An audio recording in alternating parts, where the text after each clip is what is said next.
나 안 팔겠다, 너무 오래 걸리고 못 믿겠다 그랬더만은 위약금을 2배를 요구를 합니다. 360만 원을 물어내라는 이런 어이없는 상황이 됐죠. 그리고 저한테 이제 도움을 요청하게 됐는데, 하고 싶으신 말씀이 어떻게 되시는 거예요? 왜 돈을 안 주는 건지 이유를 알면은, 안 만나 주셨잖아요. 아니 만나는 게 아니라 차를 가져갔으면 돈을 줘야.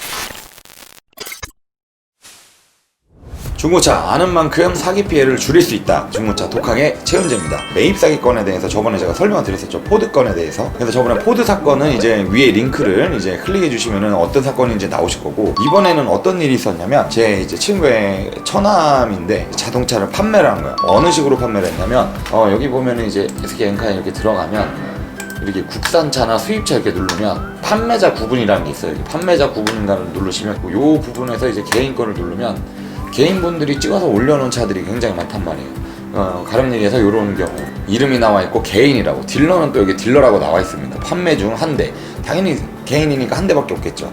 그러니까 이런 부분을 노리고 매입 사기를 하는 사람들이 굉장히 많아요. 이번 사건의 경우에는 저희 뭐 지역을 뭐 어떻게 얘기하겠다는 소리는 아닌데, 인천 쪽에 있는 딜러가 이제 전화를 합니다. 아, 고객님 안녕하세요, 어떤 차량 올려놓으셨죠? 저희가 매입하러 가겠습니다. 그래서 약속을 합니다. 물론 가격이 되게 후해요. 처음에 깎지도 않겠다 이러고 내려와요. 그래서 이 사람들이 만나가지고 계약서를 씁니다. 1,800 정도의 차를 판매하기로 했었는데 그 계약금 10%를 준다고 하더래요. 10%를 주고 차량 매매용 인감을 발급을 해서 줍니다. 그 딜러한테. 그리고 차도 줍니다.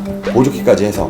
그런데 여기서 문제가 뭐냐면, 아무리 명의가 내 차라고 하더라도 점유권이라는 걸 주장할 수가 있어요. 점유권이 뭐냐, 돈을 주든 안 주든 그런 이해관계를 떠나서 조그만 계약금을 줬더라도 내가 이 차키랑 서류락을 넘겨줬으면은 이 사람한테 판매를 했다고 인정을 하게 되는 거예요.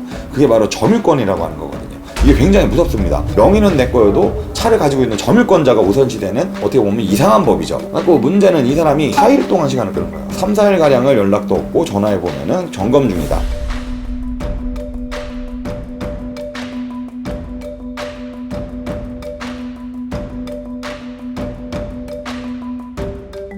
구독자님들도 알다시피 이런 검사기관이 어디를 가더라도 3, 4일 동안 검사하는 경우가 없어요. 심지어 내가 계속 주행하고 운행했던 차량인데, 이런 부분이 잘못돼가지고 차량 반환 요청을 한 거예요. 나 안 팔겠다, 너무 오래 걸리고 못 믿겠다 그랬더만은 위약금을 2배를 요구를 합니다. 360만 원을 물어내라는 이런 어이없는 상황이 됐죠. 그리고 저한테 이제 도움을 요청하게 됐는데, 180만 원인가 주고 성능 점검 본다고 4일 동안 가져가고 안 줘서 얘가 답답해 하니.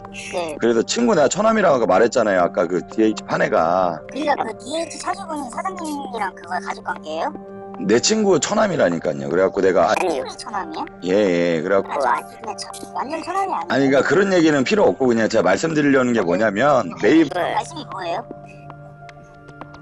하고 싶으신 말씀이 어떻게 되시는 거예요? 왜 돈을 안 주는 건지 이유를 알면은, 안 만나 주셨잖아요. 아니 만나는 게 아니라 차를 가져갔으면 돈을 줘야 되잖아. 그분한테 있으셔도 계약서 그냥 말을 이렇게 너무 빨리 하지 마시고, 그게 하지 마시고 지금 안 그래도 이래저래 민원 넣거나 막 경찰에 신고한다 하는 건데, 내가 그럼 통화를 해서 뭐 문제가 있으면 빨리빨리 해결하는 게 낫지 않냐, 뭐하러. 아니야. 안 받으신다니까요? 제 연락을? 아니 그러니까 지금 차를 가져간 지가 4일 됐으니까 그러니까 뭐 이유가 있냐 이거예요, 내가 물어보려는 거는. 그냥 그분이랑 만나서 그냥 만나는 이유는 뭔데요?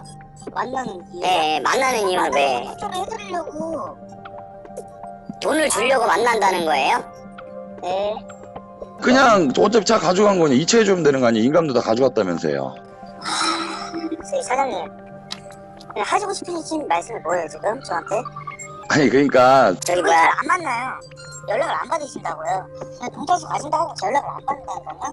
아니 그러니까 내가 그런 거는 내가 그 안 하라고 할 테니까요. 그냥 이체를 해주면 되는 거 아니에요, 그냥? 그분 만나뵙고 할 거예요. 그냥 그분 보고 연락 달라고 해주세요. 내일 일정 잡아서 만나든가 할 테니까 그분 보고 연락 달라고 해주세요. 아 참, 저 일하신 지 얼마 안 되신 거예요 혹시? 그게요. 여보세요? 아니 좀 나는 지금 중재를 해주려고 하는데 일방적으로 이렇게 막 그 뭐 화내면서 얘기할 게 아니지 않아요 지금? 아니 좋게 그냥 해결하시면 되지 않아요 그냥? 만나서 대금을 준다는 거예요. 그러니까 이유는? 만나는 이유는? 여보세요? 여보세요?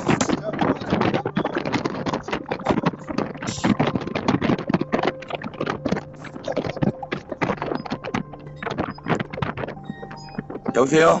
여보세요? 네, 바람 소리가 너무 크게 들려서 안 들리네 아무것도. 제가 그분한테 이따 연락 드릴 테니까 연락 달라고 연락 받으시라고 말씀 좀 해주세요.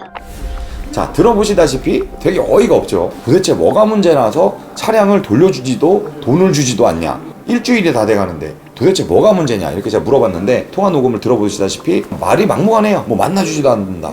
만나주지가 않는다. 그냥 차를 보내주고 받은 돈 그냥 환불 받으시면 되는 거예요. 근데 이렇게 시간을 계속 끌더라고요. 그래서 결과는 어떻게 됐냐. 경찰서에 일단은 신고를 하고 구청에다가 민원을 넣고 조합에다가도 민원을 넣고 해서 어찌어찌 해결은 돼가는 방향으로 됐는데 진짜 저희가 성능 검사라는 것도 저희가 맡아보고 하니까 진짜 횡단 교환이 하나 있더라고요.